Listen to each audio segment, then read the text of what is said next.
It's a great day because ENGL have released a new amplifier in the form of the Ravager IR, this cute little beast. And today we're going to check it out and have some fun. And let's start right away with a demo track. Take a listen.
All right, that sounded pretty neat, right? So again, this is the new ENGL Ravager IR lunchbox amplifier. As you can see, it's quite compact. In fact, it's a little bit smaller than the Iron Ball and the Steve Morse lunchbox amplifiers. Now, this is a 20-watt amplifier, so it is a full-fledged tube amplifier, but it has some cool features. And I think that the goal for ENGL with this amplifier was to create a lunchbox amplifier with some great tones, of course, but to also make it versatile and obtainable because it's not very expensive. I think it's around 750 euros, which if you compare it to the competition, which has less features, it's a pretty good price. Now, if you want to get this amplifier, of course, check out my affiliate links for Thomann and Sweetwater.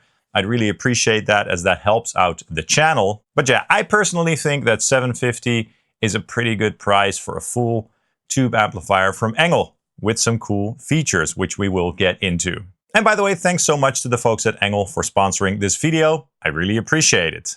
Now, for the signal chain of this video, the guitar that I'm using is my ESP EII Eclipse full thickness in vintage Honeyburst with the Seymour Duncan JB in the bridge and the 59 in the neck. For the demo track, I used my ESP LTD RZK-III Richard Sven Kruspe signature guitar with the Fishman RZK pickups in it as well. Going straight into the Ravager IR, the amp is going into my Grossmann Fatbox 1x12 cab, in which I've loaded up my trusty Celestion Vintage 30, the Chinese one, which is my favorite one, mic'd up with 3 mics, 2 SM57s and 1 MD421 Kompakt, sent into the DAW, et voila. Now, this amplifier has 2 channels. We have a clean channel and a lead channel. We'll discover the sounds in a minute. But on the back of the amplifier, just as with the Fireball 25 and the Iron Ball SE, there's also a power soak. So you can use this without having a cabinet hooked up.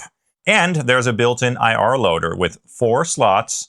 Slot 1 is occupied by a default ENGL IR, the 412XXL, which I will let you hear in a minute. But of course, you can also connect it to your computer and then load, I think, 3 IRs into here as well, which is great. So you can use it at a gig, at low volumes, or with headphones with a dedicated little volume control, which is just great, you know. So that, with the XLR out, with the line out, you know, with the power soak, makes this quite a versatile little amplifier. And it's just really sturdy, you know, typical German engineering. ENGL makes great stuff, and it's very solid indeed. Now let me show you the controls that this amp has. Since we have 2 channels, we have gain channels for each channel, so a clean gain and a lead gain.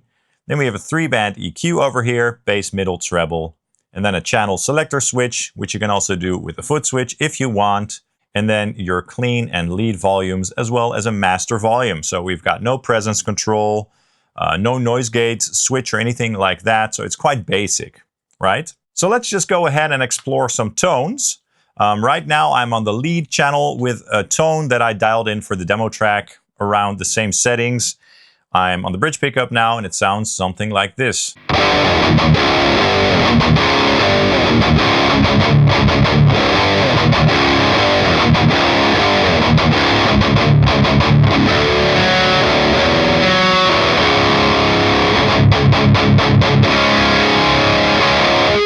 Yeah, that's quite a nice tone there.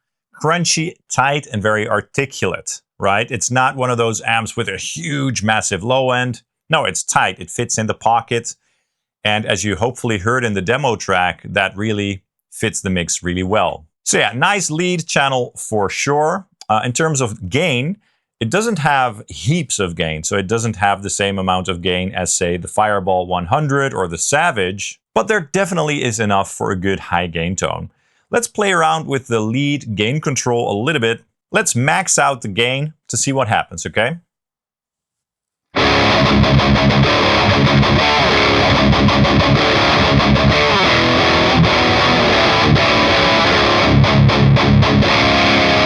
That's a good amount of gain. Definitely not heaps of gain, but definitely enough for a high gain tone. This should probably be a good setting for some lead work, I think.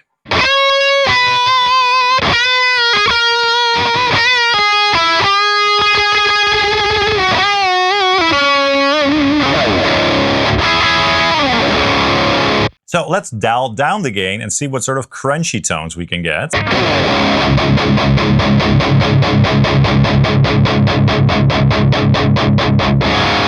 So that's with the gain pretty low. So that should be like a good crunchy tone.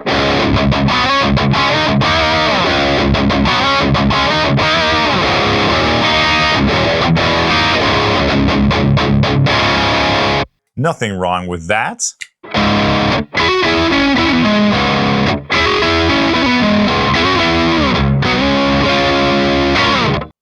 Yeah, cool. Let's see how low we can go with the gain.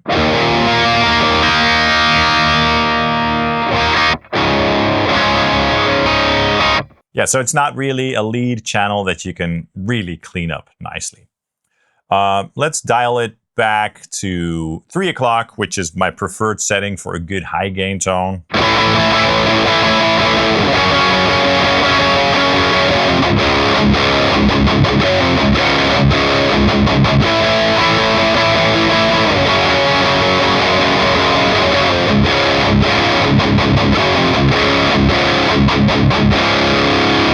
Feels great to play through this amplifier, as per usual with all ENGL amps, to be honest. All right, let's mess with the EQ a little bit, starting with the bass control. As you can see, I have it turned up quite a bit for that chunky low end. Let's go back to noon.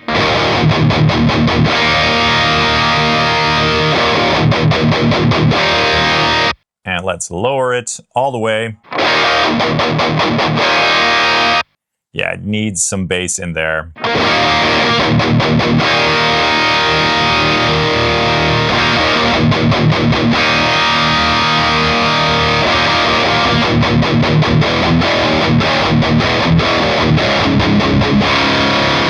All right, let's do the middle control as well.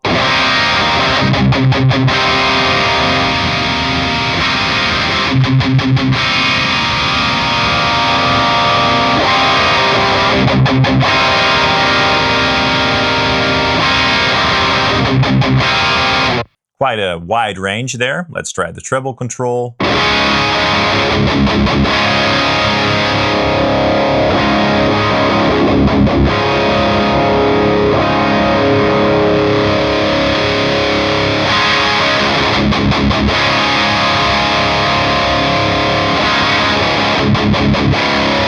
Since the amp has no presence control, you have to kind of dial in the top end with the treble control, but luckily it's definitely powerful enough. Before we move on to the clean channel, let me show you guys how the built-in IR sounds. So the ENGL 4x12 XXL built-in IR with the XLR out. Take a listen.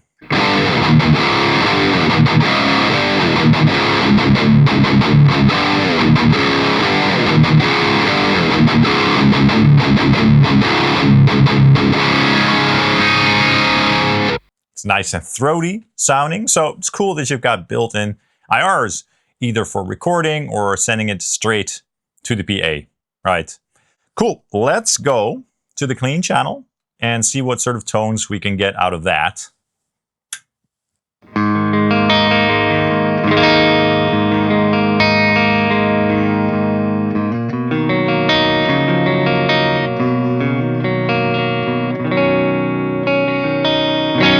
That is a really nice clean tone.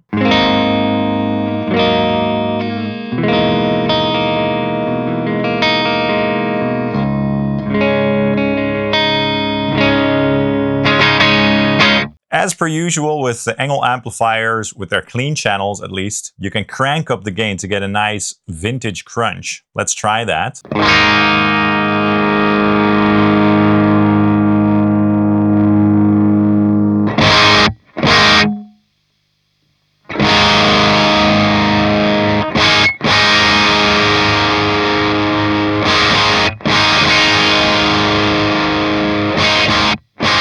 I had to lower the volume as well to compensate for the added volume. And let's add a little bit of mids in there as well.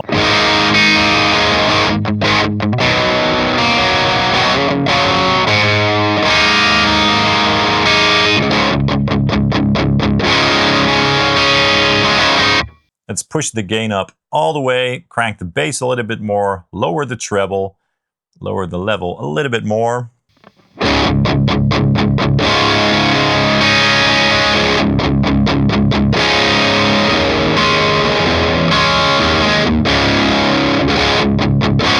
That's a really nice and satisfying crunchy tone.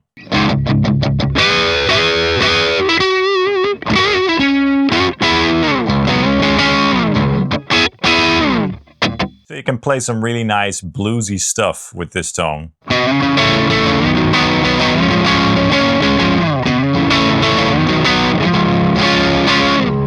Yeah, really chill.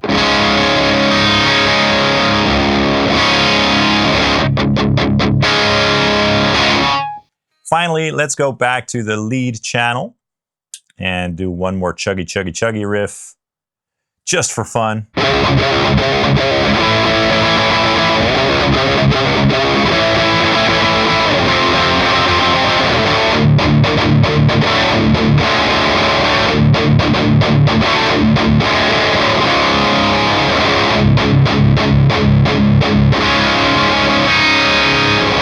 So that's the ENGL Ravager IR, a cool little amplifier.